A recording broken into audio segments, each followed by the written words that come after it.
ইংরেজিতে কথা বলা ও ইংরেজিতে কিছু লেখার জন্য প্রয়োজনীয় ক্ষেত্রে বাক্য গঠন করতে পারাটা গুরুত্বপূর্ণ বিষয়।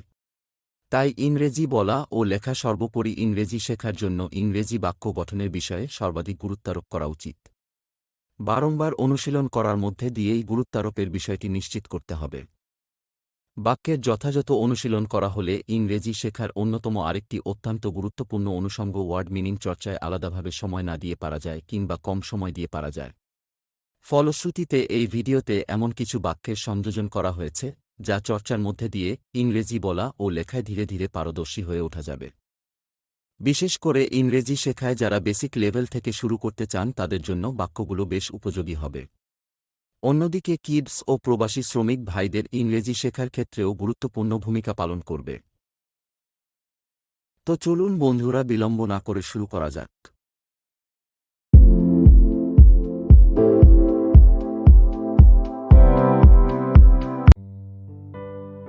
আমি এটা করিনি। I didn't do it. I didn't do it এর মানে হচ্ছে আমি এটা করিনি। তোমার সাথে পরে কথা হবে। Talk to you later. Talk to you later এর মানে হচ্ছে তোমার সাথে পরে কথা হবে। এটা সুস্পষ্ট। It's obvious. It's obvious এর মানে হচ্ছে সুস্পষ্ট। একটু পরে। A little later. A little later এর মানে হচ্ছে একটু পরে। আমাকে দেখাও।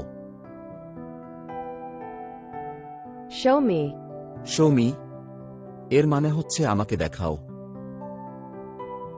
কত দূরে? How far? How far এর মানে হচ্ছে কত দূরে। আমি চেষ্টা করছিলাম। I was trying. I was trying এর মানে হচ্ছে আমি চেষ্টা করছিলাম। আরেকটু সামনে দেখো। Look a little ahead. Look a little ahead এর মানে হচ্ছে আরেকটু সামনে দেখো। তুমি একটা মিথ্যাবাদী। You are a liar. You are a liar এর অর্থ হচ্ছে তুমি একটা মিথ্যাবাদী। প্রয়োজন ছিল।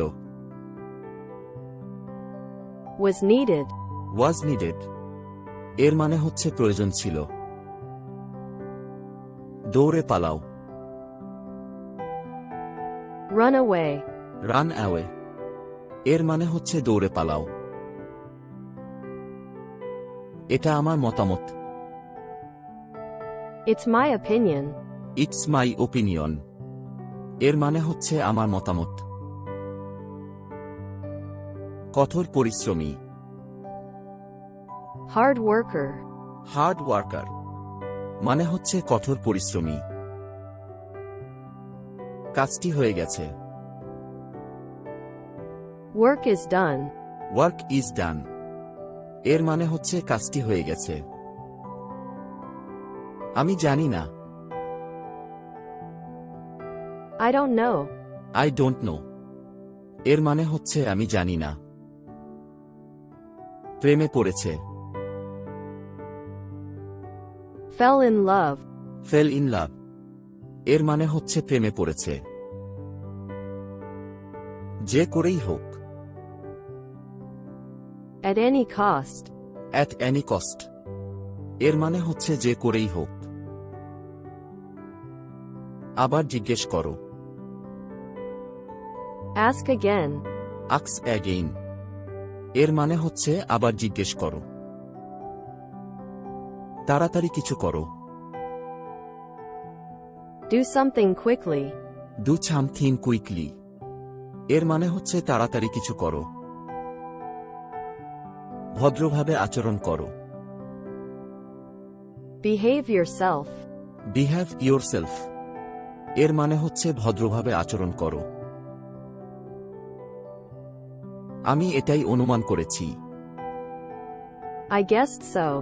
I guessed so এর মানে হচ্ছে আমি এটাই অনুমান করেছি। এতেই চলবে। That's enough. That's enough. এর মানে হচ্ছে এতেই চলবে।